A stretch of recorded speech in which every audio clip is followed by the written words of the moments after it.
ကျွန်တော်တို့9ရက်12နာရီမှာတဲ့9ရက်12နာရီမှာဒီ YouTube ကပုံကိုများပေါ့နော် YouTube ကပုံကိုများကိုကျွန်တော်ဒီထိတ်စီးကြိုက်နေတဲ့ထိတ်စီးတစ်လုံးပြမယ်ပေါ့နော်အဲ့တော့ဒီသုံးလုံးပေါင်းနှစ်လို့ရိုက်တာကိုဒီသုံးလုံးပေါင်းနှစ်လို့ရိုက်တာကိုအဲ့ဒီနှစ်ကိုကျွန်တော်တို့6နဲ့6နဲ့နှလုံးနှစ်လို့ရိုက်လိုက်တယ်ပေါ့နော်ဒါဆိုဒီနှလုံးပေါင်းနှစ်လို့ရိုက်တာကိုအဲ့ဒီနှစ်ကိုနှစ်ထိတ်လို့ရိုက်လိုက်တယ်ပေါ့နော်ဒါဆိုဒီနှစ်လို့ရိုက်တာကိုဒီနှစ်ကိုကျွန်တော်တို့ဒီမှာဒီနှစ်ကိုပေါ့နော်နှစ်ပါဝါဒီသုံးလုံးပေါင်းခွန်လို့ရိုက်တယ်ပေါ့နော်နှစ်ပါဝါဒီသုံးလုံးပေါင်းခွန်လို့ရိုက်တယ်ဒီနှစ်ကိုလည်းသူကဒီသုံးလုံးပေါင်းနှစ်လို့ရိုက်တယ်ပေါ့နော်ဒါဆိုဒီနှစ်ကိုဒီသုံးလုံးပေါင်းနှစ်လို့ရိုက်ပြီးနှစ်ပါဝါခွန်ထိတ်လို့ရိုက်ရှင်တာပေါ့နော်ဒီနှစ်ကိုနှစ်ပါဝါဒီသုံးလုံးပေါင်းခွန်လို့ရိုက်ပြီးခွန်ထိတ်လို့ရိုက်ရှင်တာပေါ့နော်ဒီနှစ်ကိုနှစ်ပါဝါဒီသုံးလုံးခွန်လို့ရိုက်ပြီးလေခွန်ထိတ်လို့ရိုက်ရှင်တာပေါ့နော်ဒါပထမတစ်စိုက်ဒါဆိုနှစ်ပြီးတာနဲ့ကျွန်တော်တို့ကဒီမှာဒီသုံးလုံးပေါင်း3လို့ရိုက်တာကိုသူကနှလုံးပေါင်း3လို့ရိုက်ထားတယ်ပေါ့နော်ဒီနှလုံးပေါင်း3လို့ရိုက်တဲ့အတွက်အဲ့ဒီ3ကိုလည်း3ထိတ်လို့သူကရိုက်လိုက်တယ်ပေါ့နော်ဒါဆိုဒီ3ဒီကျွန်တော်တို့ဒီ3ကို3ပါဝါဒီ3လုံးပေါင်း8လို့ရိုက်လို့8ထိတ်လို့ရိုက်ရှင်တာပေါ့နော်ဒါဆိုဒီ3ကိုလည်းကျွန်တော်တို့ကဒီမှာဒီ3လုံးပေါင်း3လို့ရိုက်လို့3ပါဝါ8ထိတ်လို့ရိုက်ရှင်တာပေါ့နော်ဒီ3ကိုလည်း3ပါဝါဒီ3လုံးပေါင်း8လို့ရိုက်လို့8ထိတ်လို့ရိုက်ရှင်တာပေါ့နော်ဒါဒုတိယတကတ်ပေါ့နော်ဒါဆိုတတိယတကတ်ကိုတွားလိုက်မယ်ဆိုရင်ကျွန်တော်တို့ကဒီ3လုံးပေါင်း3မြလို့ရိုက်တာကိုဒီ3လုံးပေါင်း3မြလို့ရိုက်တဲ့အတွက်အဲ့ဒီ3မြကိုလည်းနှလုံးပေါင်းရင်3မြလို့ရိုက်တဲ့အတွက်အဲ့3မြဒီထိတ်စီးလို့ချခဲ့တယ်ပေါ့နော်ဒါဆိုဒီ3မြဒီသူကဒီ3မြဒီကျွန်တော်တို့ဒီ3မြကိုကျွန်တော်တို့က3မြရဲ့ပါဝါဒီ3လုံးပေါင်း5လို့ရိုက်ပြီးအဲ့5ကထိတ်စီးပေါ့နော်ဒါဆိုဒီ3မြကိုလည်းဒီ3လုံးပေါင်းရင်3မြလို့ရိုက်ပြီး3မြပါဝါ5ထိတ်ပေါ့နော်ဒါဆိုဒီ3မြကို3မြပါဝါဒီ3လုံးပေါင်းရင်5လို့ရိုက်ပြီး5ထိတ်ပေါ့နော်ဒါဆိုကျွန်တော်ဒီနေ့ကြိုက်တဲ့အကြိုက်ဆုံးထိတ်စီးက5ထိတ်ပေါ့ဗျာနော်5ထိတ်အဲ့ဒါက5ထိတ်ပေါ့နော်ဒါဆိုရင်အဲ့ဒီ5ထိတ်ကိုကျွန်တော်တို့ကဒီကျွန်တော်တို့ကဏ္ဍထုတ်မယ်ပေါ့နော်5ထိတ်ကိုကဏ္ဍထုတ်မယ်ဆိုတော့အရင်ဆုံးကျွန်တော်တို့ကဒီ3ဒီ3လုံးပေါင်းရင်3ဒီ3မြဒီ3လုံးပေါင်းရင်3မြဒီခွန်ဒီ3လုံးပေါင်းရင်ခွန်ဒီ8ဒီ3လုံးပေါင်းရင်8ဒီ9ဒီ3လုံးပေါင်းရင်9ဆိုပြီးတော့54ဒီမှာတစ်ကွက်ပေါ့နော်9လေးတစ်ကွက်ပေါ့9လေးတစ်ကွက်ဒါဆိုကျွန်တော်တို့က9လေးအဲ့ဒီ10ခွက်ဆိုင်က9ဘွဲဖြစ်နေပြီမမှန်ဘူးဆိုရင်သူ့ကိုကျွန်တော်တို့ကနောက်ထပ်တစ်ဆိုင်နဲ့သွားမယ်ပေါ့နော်နောက်ထပ်က break line ပေါ့နော်break line ကကျွန်တော်တို့ဒီ3လုံးပေါင်း6လို့ရိုက်တာကိုဒီ3လုံးပေါင်း6လို့ရိုက်တာကိုsorry ဒီ3လုံးပေါင်း5လို့ရိုက်တာကို9ရဲ့နှစ်ခက်ကိုဒီ3လုံးပေါင်း3နဲ့ဒီ3လုံးပေါင်း3မြလို့ရိုက်တာကို3မြရဲ့နှစ်ခက်ဒီ3လုံးပေါင်း9နဲ့ဒီ3လုံးပေါင်း3လို့ရိုက်တာကို3ရဲ့နှစ်ခက်ကိုဒီ3လုံးပေါင်း5နဲ့ဒီ3လုံးပေါင်း9လို့ရိုက်တာကို9နှစ်ခက်ဒီ3လုံးပေါင်းရင်3မြနဲ့ဆိုတော့3မြနဲ့ဆိုတော့ break က10 break ပေါ့နော်10 break ဆိုတော့ကျွန်တော်တို့က53ပေါ့နော်53ဒါဆိုအဲ့10 break ပြီးသွားပြီဆိုတော့ကျွန်တော်တို့နောက်ထပ်စဉ်းစားမယ့် break ပေါ့နော်နောက်ထပ်စဉ်းစားမယ့် break ကကျွန်တော်အကုန်လုံးတွေးတဲ့ဟာတွေအကုန်ပြမှာနော်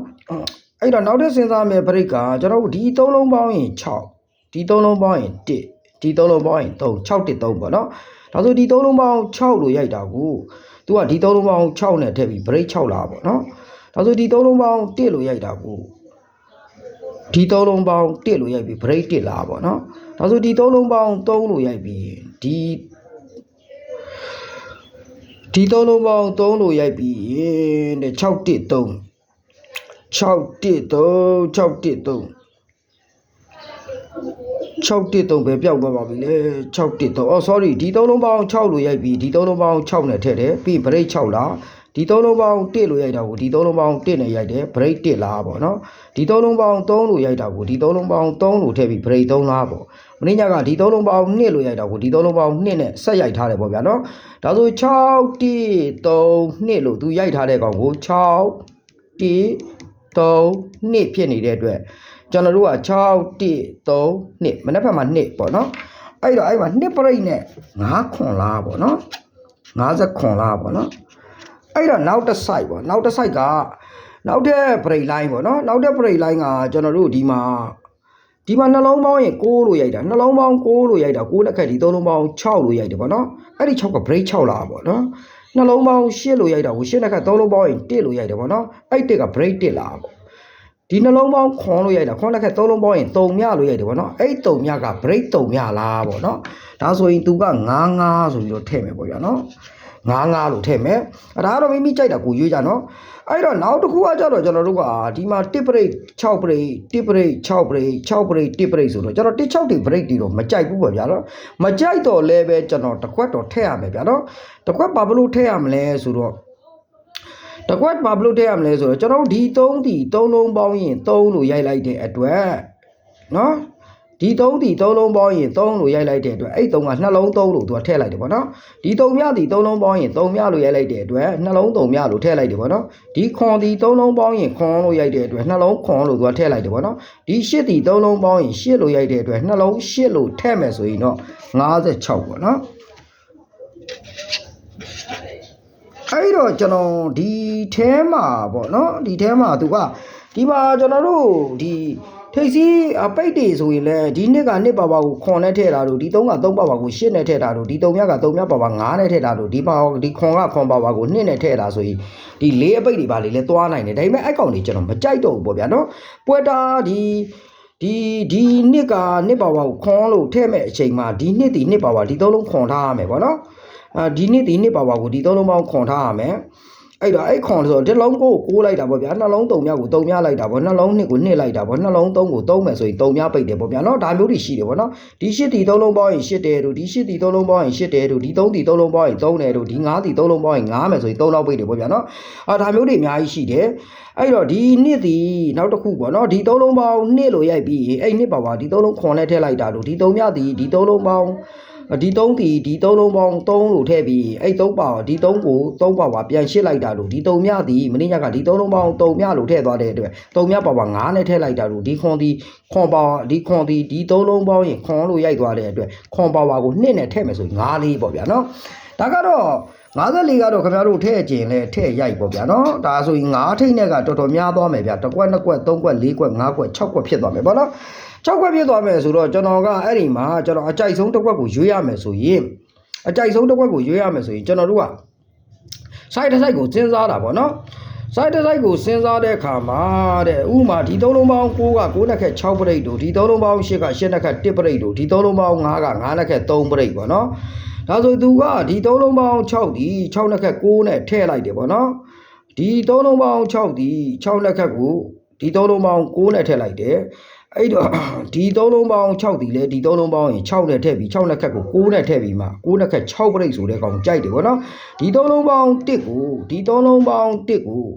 1ရဲ့နဲ့ခက်ဒီ3လုံးပေါင်း8လို့ရိုက်လိုက်တယ်ဗောနော်ဒါဆိုဒီ3လုံးပေါင်း1ဒီ3လုံးပေါင်း1လို့ရိုက်ပြီးမှ1နဲ့ခက်8လို့ရိုက်ပြီးပရိတ်8နဲ့ခက်ကို1ပရိတ်လို့ရိုက်တဲ့ကောင်ကြိုက်တယ်ဗောနော်ဒါဆိုဒီ3လုံးပေါင်း3ဒီ3လုံးပေါင်း3ဒီ3လုံးပေါင်း3လို့ရိုက်ပြီး3နဲ့ခက်ကို9လို့ရိုက်သွားတဲ့အတွက်break 9ဆိုတာကို9လက်ခက်ကို3 break ဆိုတဲ့ဒီ50နဲ့3 break ဆိုရင်တော့ငါတော့ပြတာမှားနေတယ်နော်653ဆိုတော့58ပေါ့နော်58ကထိုးရမှာဟာနော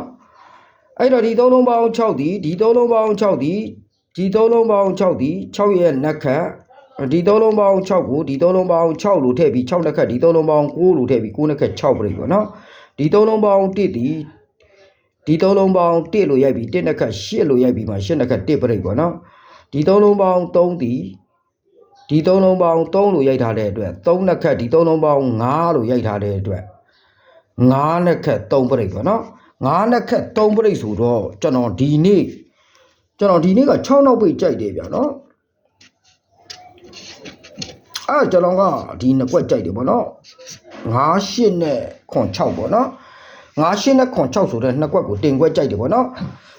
်အဲ့တော့ဒါကတော့သူ့ရဲ့ဟာကိုကျွန်တော်တို့စောင့်ကြည့်ရမယ်ပေါ့ဗျာနော်တကယ်လို့ခင်ဗျားကနောက်ပိတ်ဒီ73မယ်ဆိုရင်ဒီ3လုံး6ကိုဒီ3လုံးပေါင်း6လို့ရိုက်6နဲ့ခက်9နဲ့ထည့်လိုက်တာလို့ဒီ3လုံးပေါင်း1ကိုဒီ3လုံးပေါင်း1လို့ရိုက်လို့1နဲ့ခက်ကို8နဲ့ထည့်လိုက်တာလို့ဒီ3လုံးပေါင်း3ကိုဒီ3လုံးပေါင်း3ကိုဒီ3လုံးပေါင်း3လို့ရိုက်လို့3နဲ့ခက်ကို9နဲ့ထည့်လိုက်တာလို့ဒီ3လုံးပေါင်း2ကိုဒီ3လုံးပေါင်း2နဲ့ထည့်ပြီး2နဲ့ခက်ကို4နဲ့ထည့်မယ်ဆိုရင် तू က9နောက်ပိတ်တယ် site တွေကတော့တော် အဲ့တော့6နောက်ပိတ်တယ်ဆိုရင်ကျွန်တော်တို့က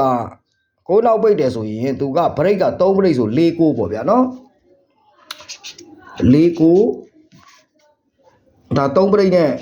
ရွေးကြည့်တာပေါ့နော်4 9တကယ်လို့ခင်ဗျာအဲ့6နောက်ပိတ်ကိုကြိုက်တယ်ဆို5 9ပေါ့နော်ဒဲတွေပဲထိုးရမှာဗျာနော်5 9အဲ့တော့အဲ့နာမှာကျွန်တော်တို့ကနောက်ထပ် break ပြောကျင်စရာ break တွေရှိသေးတယ်ဗျ break တွေကပေါ့နော်အဲ့တော့ဒီမှာကျွန်တော်တို့681လို့ရိုက်ထားတဲ့ကောင်ကိုသူက681လို့ရိုက်ထားတဲ့ကောင်ကိုကျွန်တော်ပြမယ်ဒီ6ဒီဒီ3လုံးပေါင်း6လို့ရိုက်ပြီးဒီ6ဒီ6နှစ်ခတ်ဒီ3လုံးပေါင်း6လို့ရိုက်လိုက်တာကိုနှလုံး6လို့ရိုက်ပြီးအဲ့6က6ပြည့်ရိုက်လို့ရတယ်နော်ဒါတခါကျွန်တော်တို့ကဒီ8ဒီ3လုံးပေါင်း8လို့ရိုက်တာကိုဒီ8ဒီ3လုံးပေါင်း8လို့ရိုက်တာကိုဒီ8ကို8နှစ်ခတ်1လို့ရိုက်ပြီးအဲ့1ကိုနှလုံး1လို့ထည့်ပြီး break 1လို့ထည့်လို့ရတယ်ပေါ့နော်ဒီအဲ့တော့ဒီ1ဒီ3လုံးပေါင်း1လို့ရိုက်ထားတဲ့အတွက်ဒီ1ဒီ3လုံးပေါင်းရင်1လို့ရိုက်ထားတဲ့အတွက်ဒီ1ကို1နှစ်ခတ်ဒီ3လုံးပေါင်း8လို့ရိုက်လိုက်တဲ့အတွက်ဒီ1ကိုဒီ3လုံးပေါင်း8လို့ရိုက်တဲ့အတွက်နှလုံး8လို့ထည့်ပြီး break 8ထည့်လို့ရတယ်ပေါ့နော်ဒါဆိုကျွန်တော်ကဒီနေ့မနက်ကိုကြိုက်တာက38 break ကိုကြိုက်တယ်ပေါ့ဗျာနော်38 break ကိုကြိုက်တယ်ဆိုတော့ကျွန်တော်တို့ကအပိတ်တွေက6ပိတ်လည်းရှိတယ်လို့6ပိတ်လည်းရှိတယ်နောက်ကျွန်တော်က9ထိတ်ကြိုက်တယ်ပေါ့နော်အဲ့ဒါလေးနဲ့ခင်ဗျားတို့ရွေးပြီးထိုးကြပေါ့ဗျာနော်ဒါဆိုရင်ကျွန်တော်ကအဲ့တော့နောက်ထပ် break တစ်ခုကလည်းဒီမှာသူကနောက်ထပ် break ကကျွန်တော်3 break ကြိုက်တယ်10 break ကြိုက်တယ်နော်10 break ကြိုက်တယ်ပေါ့နော်10 break ကြိုက်တယ်အဲ့တော့681လို့တရိုက်ထားတဲ့ကောင်ကိုဒီ6ကို6နှစ်ခတ်ဒီ3လုံးပေါင်း6ဒီ6ကို6နှစ်ခတ်ဒီ3လုံးပေါင်း6ဒီ6ဒီ3လုံးပေါင်း6လို့ရိုက်လို့ဒီ6ဒီ6နှစ်ခတ်ဒီ3လုံးပေါင်း6အဲ့6နှလုံး6လို့ထည့်ပြီး break 6နော်ဒီ3လုံးပေါင်း8ဒီ8လို့ကြပြီ8နှစ်ခတ်ဒီ3လုံးပေါင်း1လို့ရိုက်လို့နှလုံးပေါင်း1လို့ရိုက်လို့ break 1အဲ့တော့ဒီ3လုံးပေါင်း1လို့ရိုက်တာကို1လို့ပိတ်လို့1ရဲ့နှစ်ခတ်8လို့ရိုက်လို့နှလုံး8လို့ရိုက်လို့ break 8ဆိုတဲ့ကောင်ပေါ့နော်အဲ့ဒါကိုဒီ3လုံးပေါင်း5က5နှစ်ခတ်ကိုဒီ3လုံး3နဲ့ထည့်ထားတယ်ဒီ3လုံးပေါင်း3မြက3မြတစ်ခတ်ဒီ3လုံးခွန်နဲ့ထည့်ထားတယ်ဒီ3လုံးပေါင်း3က3နှစ်ခတ်ဒီ3လုံးပေါင်း5နဲ့ထည့်ထားတယ်ဒီ3လုံးပေါင်းခွန်က9နှစ်ခတ်ဒီ3လုံးပေါင်း3မြနဲ့ထည့် break 8ပေါ့နော်အဲ့တော့ break 8ကို तू က6နောက်ပိတ်နဲ့ထိုးမယ်ဆိုရင်တော့ခင်ဗျားတို့က6 9တစ်ခွက်ထည့်ထိုးပေါ့ဗျာနော်6 9 4 9ပေါ့နော်6 9 4 9သူကထည့်ထိုးလို့ရတယ်ပေါ့နော်ဒါဆို6 9 4 9ဆိုတော့ဒီခွန်ကဒီမှာကျွန်တော်က6ထိပ်ပြမယ်ပေါ့ဗျာဒီခွန်က3လုံးပေါင်းရင်ခွန်လို့ဒီ3က3လုံးပေါင်းရင်3လို့ဒီ2က3လုံးပေါင်းရင်2လို့ဒီ3က3လုံးပေါင်းရင်3ဆို6ထိပ်ပေါ့နော်ဒါဆို6ထိပ်6ပိတ်နဲ့6 9လဲကောင်းတယ်ပေါ့ဗျာနော်6 9ကောင်းတယ်အဲ့တော့ break 8နဲ့လာရင်ပေါ့အဲ့တော့6 9မလာရင်ကျွန်တော်က break 8ကိုဘာကြိုက်လဲဆိုတော့ကျွန်တော်ကရွေးတာပေါ့နော်ရွေးတာ break 8 3 break ကိုပိုကြိုက်တယ်ပေါ့နော်ကျွန်တော်ကဒီ9 3နဲ့26ဆိုပြီးတော့အဲ့တော့ကျွန်တော်အကြိုက်ဆုံးဒီအပေါ်ဆုံးမှာကျွန်တော်ရွေးထားလိုက်တယ်ပေါ့နော်6နဲ့2ကွက်ပေါ့နော်26ခွန်6ပေါ့နော်53 58ပေါ့နော်အဲ့တော့93 94ဆိုတဲ့ဒီကနန်း6ကွက်ကိုကျွန်တော်ကြိုက်တယ်ပေါ့ဗျာနော်အဲ့တော့ကျွန်တော်ပြကျင်တာတွေကတော့အများကြီးပေါ့ဗျာခင်ဗျားတို့ကိုပြပေးလို့မရတော့နော်ဘာလို့ဗီဒီယို like လေးတွေကျွန်တော်ဖန်တီးပြီးတော့ပြရတာဆိုတော့ကျွန်တော်ကို surprise လေးလုပ်ပြီးတော့surprise များများဖြစ်သွားရင်ကျွန်တော် like show ဒါလိုက်လွတ်လည်ရပါဗျာနော်အဲ့တော့ကျွန်တော်ကနန်းထိုးကွက်တွေကိုတော့ကျွန်တော်ဒီ6ကွက်ကိုတော့အကြမ်းမြင်ပြလိုက်တယ်ပေါ့ဗျာနော်အစုံကိုတော့ကျွန်တော်ဗီဒီယိုဟုတ်စား YouTube မှာပြီးတော့မှာဟုတ်စား Facebook မှာ live လွှင့်ပြီးတော့မှာကျွန်တော် post ဆိုတဲ့နေရာမှာတင်ပေးမယ်ပေါ့နော်အဲ့ဒါတွေတွေ့ရဖို့ခင်ဗျားတို့ကကျွန်တော်ကို surprise လုပ်ထားမှရမှာပေါ့နော်